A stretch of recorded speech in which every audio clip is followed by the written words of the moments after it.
Guys, I'm Brandon from ThirstGym.com, and today we're talking about the single arm decline dumbbell bench press. This is a great exercise to develop some pressing power, especially unilaterally. It's also a good shoulder friendly variation of pressing. If you happen to be somebody that's got some shoulder issues, you can't press overhead a lot, can't do a whole lot of overhead activities, or even just regular flat pressing bothers your shoulders, this is a good substitution. But it's also great to focus on different angles of the chest if that's something you're also wanting to do. We can even improve some shoulder mobility from this exercise. What you're going to need is a utility bench that can create some kind of decline. If you don't have this, you can also take your bench and put it on like a plate or so and get a slight decline and still see some benefits from that as well. And you're only going to need one dumbbell for this exercise.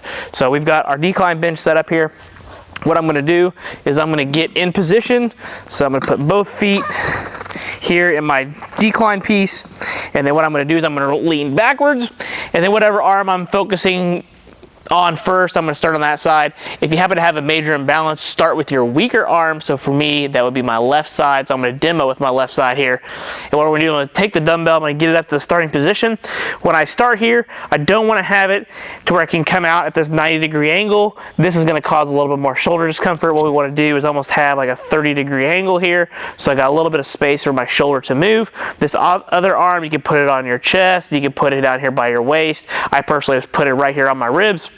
And then I'm going to come down as low as I comfortably can. Should feel a good stretch here in my chest, and then I'm going to press back up towards the top. So I am going to have to use a little bit of abdominal strength to prevent me from moving around too much. Even with this lighter weight, you can tell that my body's rotating around, and that can be a good thing from a shoulder mobility perspective.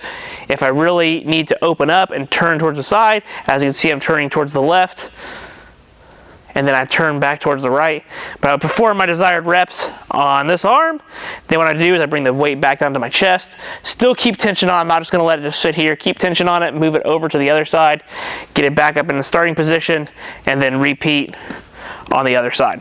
Then when I'm done, I'm going to take the dumbbell, I'm going to bring it towards my knees. That's going to help me sit up.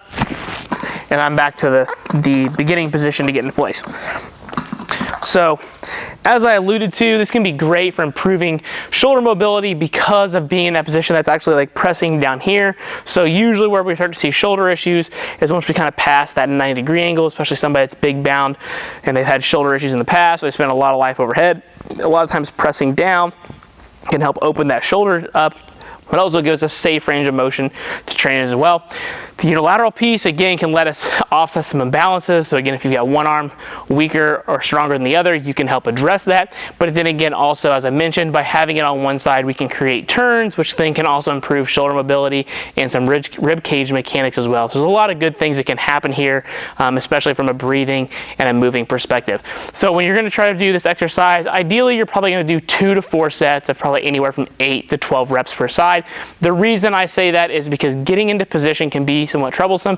So you don't want to be doing heavy 5s and 6s. You still want to build some strength and get some quality reps in. That's where that 8 to 12 rep range works really well. And you also got to factor in time perspective if you're working with athletes or large groups of people, that doing both sides can take up a little bit more time than if you do both of them. So there are some constraints to think about, but overall, this is a great exercise. I really like this for many of our athletes that have shoulder issues, and I want to make sure I can get them in a good position to press, even if that's not overhead, but we can still develop again some of that shoulder and chest musculature in a safe range of motion. So if you got any questions, please feel free to leave them in the comment section below.